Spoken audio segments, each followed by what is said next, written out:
Astro TV அனுசுய நேயர்களுக்கு வணக்கம். உங்கள் ஜோதிடர் முருகேசன் பேசுகிறேன். இன்றைய வீடியோவில் ரிஷபராசிக்காரர்களுக்கு இந்த மே மாதத்தில் என்னென்ன பலன்கள் நடக்க இருக்கிறது என இன்றைய வீடியோவில் நாம் பார்க்க இருக்கிறோம். தமிழுக்கு குரோதி வருடம் சித்திரை மாதம் 18ஆம் தேதி முதல் வைகாசி மாதம் 18ஆம் தேதி வரை, ஆங்கில தேதிக்கு மே மாதம் 1ஆம் தேதி முதல் 31ஆம் தேதி வரை. ரிஷபராசிக்காரர்களுக்கு இந்த மே மாத கிரக நிலவரங்களை பார்த்தோமானால், ராசிக்குள்ள குரு பகவான், 5ஆம் இடத்துல கேது, 10ஆம் இடத்துல சனி, 11ஆம் இடத்துல செவ்வாய் புதன் ராகு, 12ஆம் இடத்துல சூரியன் சுக்கிரன் சஞ்சரிக்கிறார்கள். அதே போல இந்த மாத கிரக பயிற்சிகளை பார்த்தோம்னா, மே மாதம் 1ஆம் தேதி குரு பகவான் ராசிக்குள்ள அமர இருக்கிறார். மே மாதம் 6ஆம் தேதி புதன் பகவான் விரயஸ்தானத்தில் அமர இருக்கிறார். மே 14ஆம் தேதி சூரியன் ராசிக்குள்ள அமர இருக்கிறார். மே 20ஆம் தேதி சுக்கிரன் உங்க ராசிக்கு அதிபதி ராசிக்குள்ள அமர இருக்கிறார். மே 24ஆம் தேதி புதன் பகவான் ராசிக்குள்ள சஞ்சாரம் செய்திருக்கிறார். இந்த மாதம் கடைசியில் மே 31ஆம் தேதி செவ்வாய் பகவான் விரயஸ்தானத்தில் அமர இருக்கிறார். இதுதான் இந்த மாத கிரக பயிற்சிகள். சரி, ரிஷபராசிக்காரர்களுக்கு இந்த மாதம் என்னென்ன பலன்கள் நடக்கும்? ரிஷபராசிக்காரர்களுக்கு இந்த மாதம் பார்த்தீங்கன்னா, உங்கள் ராசிக்கு அதிபதினு சொல்லக்கூடிய சுக்கிர பகவான் மே மாதம் 20ஆம் தேதி வரையும் ராசிக்கு விரயஸ்தானத்தில் சஞ்சாரம் செய்வார். அதுவும் விரயஸ்தானத்தில் உச்சம் பெற்ற சூரியனோடு சஞ்சாரம் செய்திருக்கிறார். அரசியலில் இருக்கக்கூடியவங்களுக்கு, அரசாங்கத்தில் இருக்கக்கூடியவங்களுக்கு திடீர் அதிர்ஷ்டங்கள் தேடி வரும். ஒரு சிலருக்கு அரசாங்க வேலை சம்பந்தப்பட்ட அனுகூலங்கள் தேடி வரும். நல்ல நிர்வாக திறமை கிடைக்கும். ஒரு சிலருக்கு தலைமை பொறுப்புகள் தேடி வரும். உங்கள் ராசிக்கு அதிபதி உச்சம் பெற்ற சூரியனோடு சேர்ந்திருப்பது ஒரு நல்ல சிறப்பை கொடுக்கும், நல்ல அதிகாரத்தை கொடுக்கும், நல்ல அந்தஸ்தை கொடுக்கும், நல்ல ஒரு யோகத்தை கொடுக்கும், நல்ல கம்பீரத்தை கொடுக்கும். உங்கள் ராசிக்கு அதிபதி உச்சம் பெற்ற சூரியனோடு சேர்ந்திருப்பது. அதே போல் சுக்கிரன் விரயஸ்தானத்தில் இருக்கிற வரையும் வெளியூர், வெளிநாடு, வெளி மாநிலம் சென்று பிழைக்கக்கூடியவங்களுக்கு அதிர்ஷ்டங்களை கொடுக்கும். ஒரு சிலர் திடீர்னு வெளிநாடு செல்லக்கூடிய வாய்ப்புகள்லாம் கொடுக்கும் உங்கள் ராசிக்கு அதிபதி விரயஸ்தானத்தில் இருப்பது. அதே போல் சுக்கிரன் பார்த்தீங்கன்னா ராசிக்குள்ளே அமர இருக்கிறார். இதுதான் சிறப்புங்க. ரொம்ப ஒரு அதிர்ஷ்டமான ஒரு நிலை அப்படின்னா ரிஷபராசிக்காரர்களுக்கு மே மாதம் 20 தேதி பிறகு ஒரு மாதத்துக்கு உங்கள் ராசிக்கு அதிபதி சுக்கிரன் ராசிக்குள்ளே இருப்பார். இந்த காலகட்டங்கள் ஒரு அதிர்ஷ்டமான காலகட்டங்கள் ரிஷபராசிக்காரர்களுக்கு. ஏன் அப்படின்னா, உங்கள் ராசிக்கு அதிபதி ராசிக்குள்ள ஆட்சி நிலையிலிருந்து கூடவே லாபாதிபதி அப்படின்னு சொல்லக்கூடிய குரு பகவான் ராசிக்குள்ள சஞ்சாரம் செய்கிறார். அப்போ உங்கள் ராசிக்கு அதிபதியும் லாபாதிபதியும் ராசிக்குள்ளே இருக்கும் பொழுது ஏதோ ஒரு திடீர் அதிர்ஷ்டம், வாழ்க்கையில் திடீர் உயர்வு, திடீர் பணப்புழக்கம், திடீர் பதவி, திடீர் ஒரு உயர்ந்த ஒரு யோகம், இதெல்லாம் கிடைப்பதற்கு வாய்ப்பு இருக்குது மே மாதம் 20 தேதி பிறகு ரிஷபராசிக்காரர்களுக்கு. அதே போல் ரிஷபராசிக்காரர்களுக்கு மே மாதம் 20 தேதிக்கு பிறகு உடல் ரீதியாக, மன ரீதியாக இருந்த பிரச்சனைகளுக்கு தீர்வு கிடைக்கும். நீண்ட காலமாக தீராத சில கஷ்டங்கள் இந்த மே மாதம் 20 தேதிக்கு பிறகு தீர இருக்கிறது ரிஷபராசிக்காரர்களுக்கு. அதாவது கிட்டத்தட்ட நீண்ட காலமாகவே உடல் ரீதியாக ஏதோ பிரச்சனை அப்படின்னா அந்த பிரச்சனைகளுக்கு ஒரு முழுமையான தீர்வு கிடைக்க இருக்கிறது. அதே போல் மன ரீதியாக ஏதோ ஒரு குழப்பங்கள் இருக்கிறது அப்படின்னா அந்த பிரச்சனைகளுக்கும் ஒரு முழுமையான தீர்வு கிடைக்க இருக்கிறது. உங்கள் ராசிக்கு அதிபதி லாபாதிபதி குருவோடு சேர்ந்து ராசிக்குள்ளே சஞ்சாரம் செய்ய போவது. அப்போ மே மாதம் 20 தேதிக்கு பிறகு மிகப்பெரிய அதிர்ஷ்டங்களை ரிஷபராசிக்காரர்கள் பார்க்க போகிறீங்க. மேலும் உங்கள் ராசிக்கு அதிபதியோடு குரு சேர்ந்திருக்கிறது கௌரவமான பதவிகள் ஏதாவது தேடி வரும். நல்ல பணப்புழக்கம் இருக்கும். நீண்ட காலமாக வராத பணமெல்லாம் வந்து சேரும். நீண்ட காலம் இழுபறியாக இருந்த சில காரியங்கள் நடக்கும். ரிஷபராசிக்காரர்களுக்கு நல்ல ஒரு அதிர்ஷ்டங்க. எப்படின்னா, உங்கள் ராசிக்கு அதிபதி சுக்கிரனும் ராசிக்குள்ளே இருந்து லாபத்துக்குடைய குரு பகவான் ராசிக்குள்ளே சஞ்சாரம் செய்வது இந்த காலம் அதிர்ஷ்டமான காலம். வாழ்க்கையில் ஏதோ ஒரு எதிர்பாராத யோகங்கிறது இந்த மாதம் மே மாதம் 20 தேதி பிறகு ஒரு மாதத்துக்குள்ள ரிஷபராசிக்காரர்களுக்கு கிடைக்க இருக்கிறது.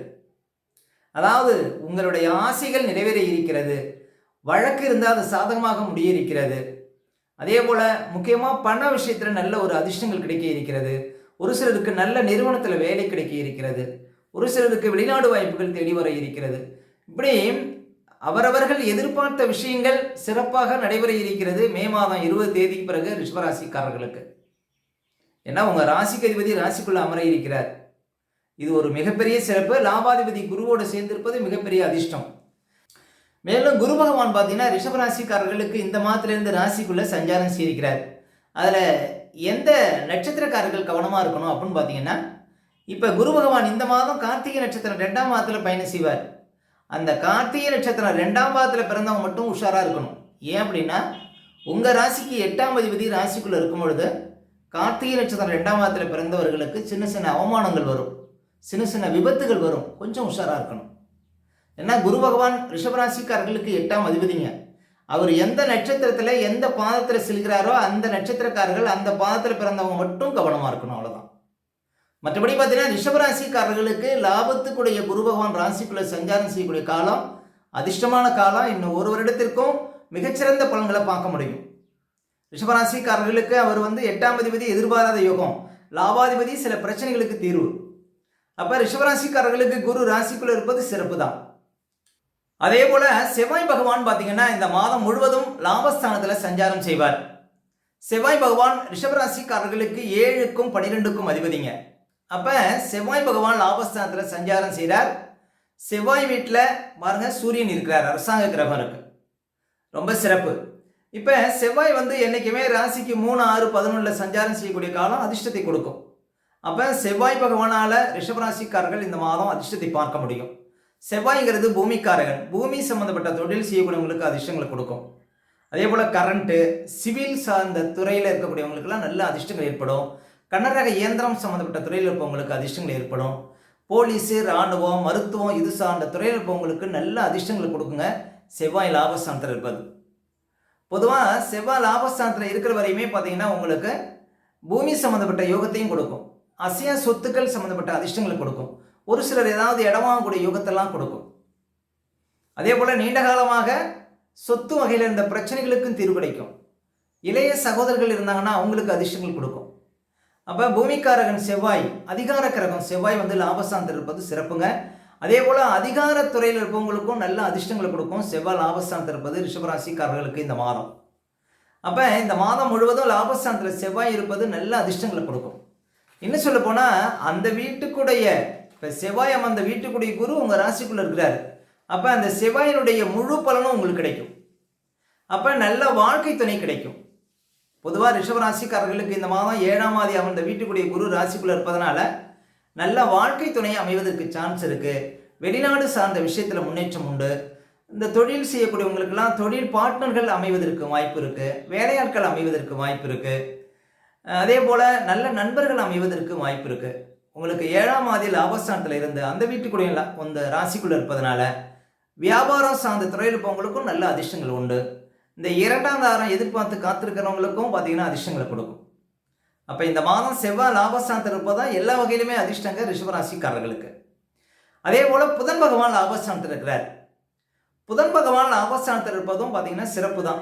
எப்படின்னு பார்த்தீங்கன்னா எந்த ஒரு கிரகமும் லாபஸ்தானத்தில் இருப்பது எல்லா வகையிலுமே அதிர்ஷ்டத்தை கொடுக்கும். புதன் பகவான் மே மாதம் 6ஆம் தேதிக்கு பிறகு விரயஸ்தானத்துக்கு வரார். புதன் விரயஸ்தானத்தில் அமர்வதும் சிறப்பு தான். ஏன்னா ஒரு சுப கிரகம், இன்னும் சொல்ல போனால் ரிஷபராசிக்காரர்களுக்கு அவர் யோகாதிபதி. ஒரு யோகாதிபதி கிரகம் விரயஸ்தானத்தில் இருக்கும்போது உங்களுக்கு சுப செலவுகளை கொடுக்கும். இந்த மாதம் மே மாதம் 6 தேதிக்கு பிறகு புதன் பகவான் 12ஆம் இடத்தில் இருப்பது சுப செலவுகளை பார்க்க முடியும். அதே போல் முக்கியமாக சூரியன் பார்த்தீங்கன்னா மாத ஆரம்பத்தில் விரயஸ்தானத்தில் 12ஆம் இடத்தில் இருக்கிறார். தூக்கம் சம்மந்தப்பட்ட ஒரு சில சின்ன சின்ன பிரச்சனைகள் இருப்பதற்கு வாய்ப்பு இருக்குது மே 14ஆம் தேதி வரை. அதே போல் சூரியன் விரயஸ்தானத்தில் பலமாக இருக்கிறார். அசையா சொத்து சம்மந்தப்பட்ட அதிர்ஷ்டங்கள் ஏற்படும். அதே சூரியன் ராசிக்குள்ளே வரார் இந்த மாதம். இது ஒரு மிகப்பெரிய சிறப்புங்க. எப்படின்னு பார்த்தீங்கன்னா உங்களுக்கு மே மாதம் 20 தேதிக்கு பிறகு உங்கள் ராசிக்கு அதிபதி சுக்கிரனும் ராசிக்குள்ளே வராரு. மே 14 தேதிக்கு பிறகு சூரியன் ராசிக்குள்ளே அமர இருக்கிறார். சூரியன் பார்த்தீங்கன்னா 4ஆம் அதிபதி, குரு பார்த்தீங்கன்னா லாபாதிபதி, சுக்கிரன் பார்த்தீங்கன்னா உங்கள் ராசிக்கு அதிபதி. அப்போ 4ஆம் அதிபதியும் லாபாதிபதியும் சேர்ந்து ராசிக்குள்ளே அமர்வது உங்களுக்கு அதிர்ஷ்டங்களை கொடுக்கும். சொத்து வகையில் அதிர்ஷ்டங்கள் கொடுக்கும். சொந்தமாக இடம் வாங்குறது, வீடு கட்டுறது, கார் வாங்குறது, போர் போடுறது, இது போன்ற அதிர்ஷ்டகரமான பலன்களை செய்ய முடியும். அதே போல் முக்கியமாக பார்த்தீங்கன்னா வியாபாரம் சார்ந்த துறையில் இருப்பவங்களுக்கு அதிர்ஷ்டங்கள் உண்டு. நிறைய முதலீடுகள் போட முடியும். அதாவது பழைய சரக்குகள்லாம் விற்று தீர்க்கக்கூடிய யோகத்தை கொடுக்கும் வியாபாரத்தில் இருக்கக்கூடியவங்களுக்கு. அதே போல் புதுசாக வண்டி வாகனம் வாங்கக்கூடிய யோகத்தை கொடுக்கும். அதே போல் குடும்பத்தில் திடீர் சுபகாரியங்கள் நடப்பதற்கு வாய்ப்பு உண்டு. சுபகாரிய பேச்சுக்கள் நன்மையில முடியும். ஏன்னா 4க்குடையவன் லாபாதிபதியோடு சேர்ந்திருக்கிறார். அப்போ ஒரு சிறப்பான பலன்களை பார்க்க முடியும். தாயாருக்கு உடல் ரீதியாக இருந்த பிரச்சனைகளுக்கு தீர்வு கிடைக்கும். சொத்து வகையில் இருந்த பிரச்சனைகளுக்கு தீர்வு கிடைக்கும்.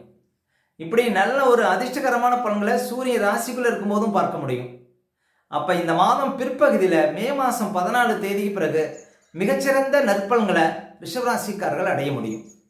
அடுத்து ரிஷபராசிக்காரர்களுக்கு சந்திராஷ்டமம். இப்போ ரிஷபராசிக்காரர்களுக்கு இந்த மாதம் எந்த தேதிகளில் சந்திராஷ்டமம் வரும் அப்படின்னு பார்த்தீங்கன்னா, இந்த மே மாதம் 25, 26, 27 இந்த தேதிகளில் உங்களுக்கு சந்திராஷ்டமம் இருக்குங்க. இந்த தேதிகளில் மட்டும் கொஞ்சம் கவனமாக இருக்கணும். சந்திராஷ்டம தினங்களில் தான் நம்முடைய உடல்காரகன் மனோகாரகன் என்று சொல்லக்கூடிய சந்திரன் 8ல் மறையும் பொழுது நம்ம உடல் ரீதியாகவும் மன ரீதியாகவும் அந்த நாட்களில் பாதிப்படைவோம். அந்த நாட்களில் தாங்க இந்த பதட்டம், படபடப்பு, தெளிவில்லாத நிலை, மனக்குழப்பம் இதெல்லாம் கொடுக்கும்.